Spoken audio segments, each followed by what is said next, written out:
All right, I'm ready to roll. we're recording. I'll go on mute now. Okay. So you can see me? I can see you, yes. First of all, just how are you doing? You know, this is once in a 100-year phenomenon, and we're all adjusting. Last time this happened worldwide, there wasn't the technology we had and the social structure we have today. So it's an adjustment for everybody. I think that what we all know is that there's a new norm, and the new normal is not the same it was 4 to 6 weeks ago, anywhere. And in our community, we understand that we had to change, we had to modify, we had to adapt, we had to be innovative and creative. And I think the whole world is going to have to do that.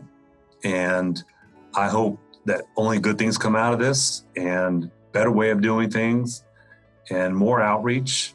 I mean, we're able to, just with our simplified method of remote instruction, we realize there are a lot of blind and visually impaired who are homebound or rural bound and aren't in a major metropolitan area that can't get the services that someone like my son was able to get just because of the zip code he lived in.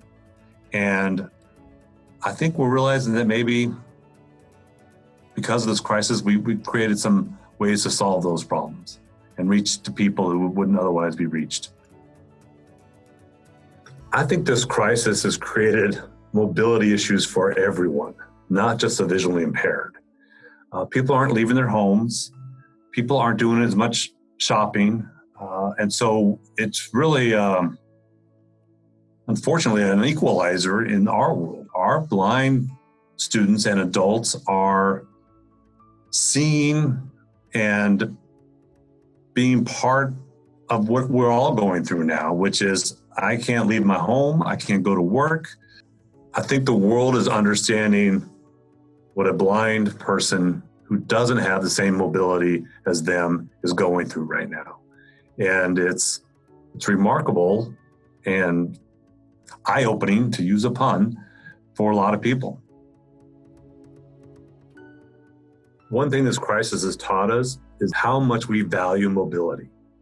And mobility can be as simple as walking down the street to a neighbor's house or being able to visit a neighbor, but it's also about public transportation.